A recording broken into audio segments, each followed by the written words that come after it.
સુરતની નવી civil hospital Ram ભરોસે સ્લેબ તૂટતા દોડધામ મચી। સુરત શહેરની નવી સિવિલ હોસ્પિટલમાં સારવાર લઈ રહેલા દર્દીઓની સલામતી અને સુરક્ષા રામ ભરોસે છે।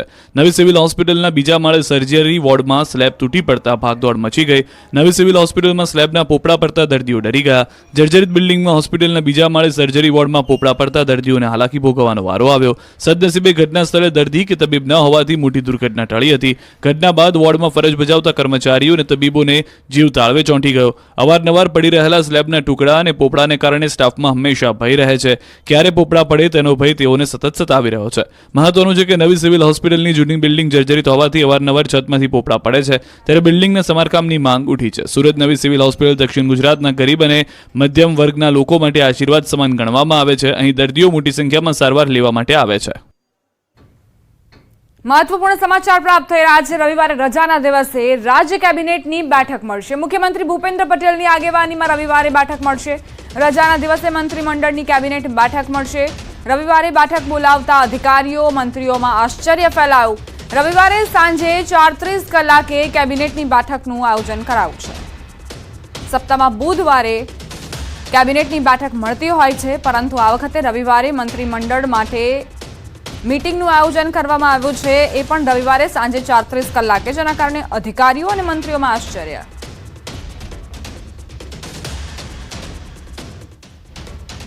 રાજકોટ મનપાના વિપક્ષ નેતાના ભાજપ પર ગંભીર આરોપ। વિપક્ષ નેતા વશરામ સાગઠિયાના આરોપ। જયકિશન સ્કૂલના ગેરકાયદે બાંધકામ મુદ્દે આરોપ મૂક્યા। સૂચિત સોસાયટીમાં સ્કૂલ બનેલી છે, એટલે બીયુ પરમિશન કે ફાયર એનઓસી મળે જ નહીં। 600 વિદ્યાર્થીઓ આ સ્કૂલમાં અભ્યાસ કરે છે। આ સાથે તેમણે કહ્યું, પૂર્વ ટીપીઓ દ્વારા નોટિસ આપી પણ ભાજપના નેતાની હોવાથી કોઈ કાર્યવાહી ન થઈ હોવાનો આરોપ લગાવ્યો।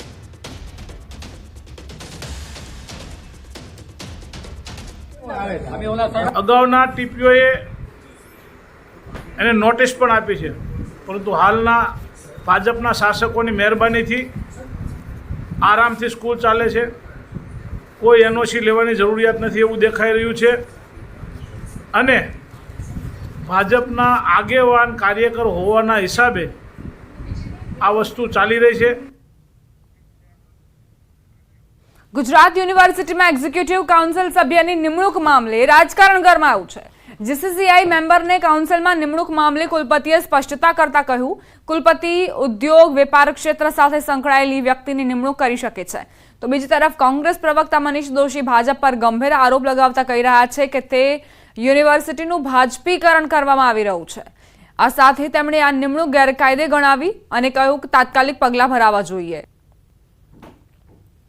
કાયદાનું ઉલ્લંઘન થાય તેવું કુલપતિશ્રીએ બારોબાર ગુજરાત ચેમ્બર ઓફ કોમર્સના પ્રતિનિધિથી જે નામ ચેમ્બર ઓફ કોમર્સે નથી મોકલ્યું, એવું ખુદ એમના પત્રથી ચેમ્બર ઓફ કોમર્સે પત્ર જે બહાર આવ્યો છે એમાં કીધું છે કે અમે આવું કોઈ નામ અમારી આગળથી માગવામાં પણ નથી આવ્યું અને અમે આવું નામ કોઈ મોકલ્યું પણ નથી। તો કોઈ સંસ્થાનું બારોબાર આવી રીતે નોમિની કરી દેવાની સત્તા, અબાધિત સત્તા આવી કોઈ કુલપતિશ્રી છે નહીં। એક્ટ મુજબની જે જોગવાઈ છે એમાં જીસીસીઆઈ પાસેથી કોઈ પણ નોમિનેશન માંગવાની જોગવાઈ નથી, અને કુલપતિ પોતે Gujarat chamber of commerce and ઇન્ડસ્ટ્રીમાં જે સભ્યાંકિત હોય એવા એક મેમ્બર જેનો ફિલ્ડ બિઝનેસ એન્ડ ઇન્ડસ્ટ્રી હોય એને નામાંકિત કરી શકે છે। રાજકોટ જેલમાં બંધ ગણેશ જાડેજાનો છુટકારો થયો। જૂનાગઢ જેલમાં બંધ ગણેશ જાડેજા ગોંડલ પહોંચતા સ્વાગત કરાયું। ઢોલ વગાડી ફટાકડા ફોડી સ્વાગત કરાયું। મોટી સંખ્યામાં ગોંડલ શહેર તેમજ તાલુકાના લોકો મોટી સંખ્યામાં ઉમટ્યા। છેલ્લા કેટલાય સમયથી અપહરણ, હત્યાના પ્રયાસ અને એટ્રોસિટી કેસમાં ગણેશ જાડેજા જેલમાં બંધ હતો।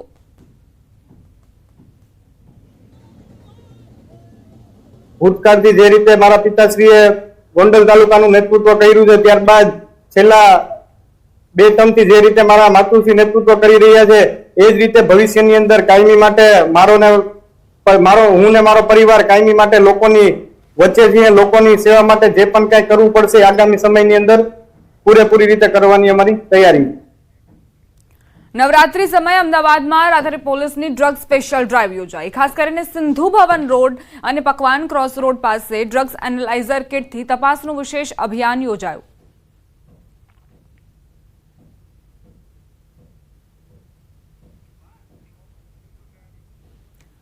અમદાવાદમાં સીઆઈડી ક્રાઇમે ડ્રગ્સ ઝડપ્યું. લાલ દરવાજા બાવા લતીફની ગલીમાં ઘરમાંથી ડ્રગ્સ ઝડપાયું. 1.53 લાખના 15.33 ગ્રામ એમડી ડ્રગ્સ સાથે એકની ધરપકડ. ગુનામાં સામેલ અન્ય એક આરોપી ફરાર. સીઆઈડી ક્રાઇમે ગુનો દાખલ કરી તપાસ શરૂ કરી.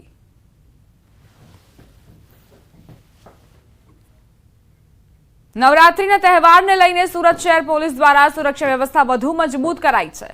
ત્યારે અલગ અલગ ડ્રાઈવ યોજીને ચેકિંગની કામગીરી હાથ ધરાઈ, જેમાં ખટોદરા પોલીસે 3.11 ગ્રામ એમડી ડ્રગ્સના મુદ્દામાલ સાથે 2 ઈસમોને ઝડપી પાડ્યા. ખટોદરા પોલીસ સ્ટેશનના સ્ટાફને બાતમી મળી હતી કે એક ઈસમ ઉધના મગદલ્લા રોડ નવજીવન સર્કલ પાસે કાળા કલરની કારમાં એમડી ડ્રગ્સ સાથે ફરી રહ્યો છે. જેના આધારે પોલીસે કારને રોકી તપાસ કરતા જેમાંથી 3.11 ગ્રામ ડ્રગ્સ, રોકડા 2,16,000 તેમજ એક વજન કાંટો સહિત 15 લાખથી વધુનો મુદ્દામાલ જપ્ત કર્યો. પોલીસે કાર ચાલક વિશાલ શાહ નામના ઈસમની ધરપકડ કરી છે. તપાસમાં આરોપી મુંબઈના નાઇજીરિયન વ્યક્તિ પાસેથી ડ્રગ્સ લાવતો હોવાનું સામે આવ્યું. હાલ પોલીસે આરોપીના રિમાન્ડ મેળવી વધુ તપાસ હાથ ધરી. मगदल्ला रोड पे नवजीवन सर्कल के पास में गाड़ी को ट्रैक किया गया और जब गाड़ी की तलाशी ली गई तो उसमें 3.11 ग्राम एमडी ड्रग्स मिला, जिसकी कीमत 31,100 रुपये जितनी है. इसके अलावा उसमें 2,16,000 रुपये रोकड़ और एक इलेक्ट्रॉनिक छोटा कांटा जो सोने की दुकान वाले हैं वो सोना चांदी का वजन करने के लिए काम में लेते हैं, वैसा एक छोटा वाला इलेक्ट्रॉनिक कांटा मिला. तो बाद में जो व्यक्ति अंदर था गाड़ी में वो विशाल प्रकाश चंद्र शाह है. ये रांदेर का रहने वाला है और वहाँ पे एचपी गैस की एजेंसी चलाता है. સમાચાર નવસારીથી પ્રાપ્ત થઈ રહ્યા છે. ગાંજાની ખેતી કરતા શખ્સની ધરપકડ કરાઈ છે. ખેરગામના ઢોલંબર ગામે છોડ ઉગાડ્યા હતા. ઘરની પાછળ 15 જેટલા છોડ ઉગાડ્યા હતા. એસઓજીએ 54,000નો મુદ્દામાલ કબજે કર્યો. એસઓજીએ તપાસ કરતા કારસ્તાન ખુલ્યું. એનડીપીએસના ગુનામાં પોલીસે એક આરોપીની ધરપકડ કરી છે. 1 મહિનામાં બીજી વખત ગાંજાની ખેતી કરતા ઈસમની પોલીસે ધરપકડ કરી છે.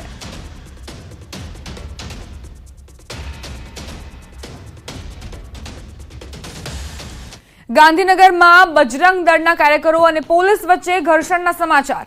ઘર્ષણ કયા કારણોસર થયું તે અંગે કોઈ ખુલાસો નથી, પરંતુ બંને પક્ષો વચ્ચે બોલાચાલી થયા બાદ ઘર્ષણના દ્રશ્યો જોવા મળ્યા હતા, જેનો વિડીયો પણ સામે આવ્યો છે.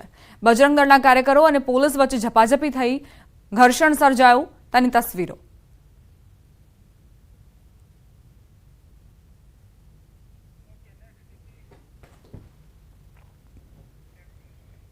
અમદાવાદ શહેરમાં પોલીસની ઓળખ આપી લોકો પાસેથી રૂપિયા પડાવતા 2 આરોપીની ધરપકડ કરાઈ છે. ક્રાઇમ બ્રાન્ચે 2 આરોપીઓને ઝડપી 1 લાખથી વધુનો મુદ્દામાલ કબજે કર્યો. બીજી તરફ આરોપી અગાઉ 13 જેટલા ગુનામાં સંડોવાયેલ હોવાનું સામે આવ્યું. આ બંને ભેજાબાજો પોલીસની ઓળખ આપી અમદાવાદના એક યુવકને ડરાવી રૂપિયા પડાવતા 2 આરોપી ઇમરાન પઠાણ અને ભરત કોષ્ટીની ક્રાઇમ બ્રાન્ચે ધરપકડ કરી. આરોપીઓએ 2 દિવસ અગાઉ શહેરના સોલા વિસ્તારમાં 33 વર્ષીય ફરિયાદી રમેશ ડાંગરને ગાંજા અને દારૂના ગુનામાં વોન્ટેડ હોવાનું જણાવી 36,000 રૂપિયા પડાવ્યા હતા. જોકે ફરિયાદી સમય સૂચકતા વાપરી ટ્રાફિક પોલીસની મદદ લેતા તેનો છુટકારો થયો હતો, જે બાદ સોલા પોલીસ મથકે નકલી પોલીસ કર્મી વિરુદ્ધ ફરિયાદ નોંધાઈ.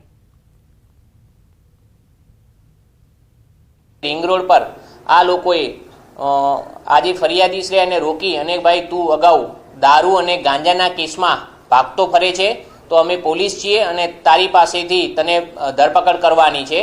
આવી રીતે તેને જાસામાં લઈ અને તેની પાસેથી HDFCનું જે ATM છે ત્યાં પેટ્રોલ પંપ ઉપર અને લાસ્ટમાં ત્યાં કોઈ પણ જગ્યાએ સફળ ન થતાં તેની પાસે રહેલા રોકડ રૂપિયા 36,000 લઈ અને ભાગી ગયેલા હતા. આ બંને આરોપીઓની ક્રાઇમ બ્રાન્ચ દ્વારા ધરપકડ કરવામાં આવી છે. સુરતમાં શેર માર્કેટમાં રોકાણના નામે 1.71 કરોડની છેતરપિંડી કેસમાં મુખ્ય આરોપીની ધરપકડ કરાઈ. મહેસાણા સાયબર ક્રાઇમ પોલીસ મથકમાં ગુનો નોંધાયો હતો. આરોપીએ ભારત, મલેશિયા, હોંગકોંગ અને યુએસએના શેર માર્કેટમાં રોકાણ કરવા માટે ટેલિગ્રામ એપ મારફતે લિઝાર્ડ કંપનીના બ્રોકર તરીકેની ઓળખ આપી છેતરપિંડી આચરી. સમગ્ર મામલે અગાઉ ઝડપાયેલા આરોપીઓની પૂછપરછમાં મુખ્ય આરોપી ઉમેશ વઘાસિયાનું નામ ખુલ્યું. આરોપી કેટલાક સમયથી ફરાર હતો, ત્યારે સુરત ક્રાઇમ બ્રાન્ચે હાલ આરોપીને ઝડપી આગળની કાર્યવાહી હાથ ધરી છે.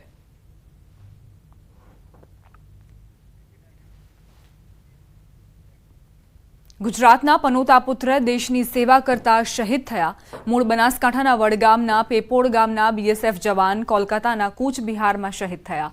શહીદ વીર જવાન અંકિત પ્રજાપતિ 2021માં 45 BSF બટાલિયનમાં કોન્સ્ટેબલ તરીકે જોડાયા હતા. આજે શહીદ જવાનના પાર્થિવ દેહને પોતાના વતન પેપોડ મુકામે લવાશે. 24 વર્ષીય જવાન શહીદ થતા સમગ્ર પંથકમાં ગમગીની છવાઈ છે.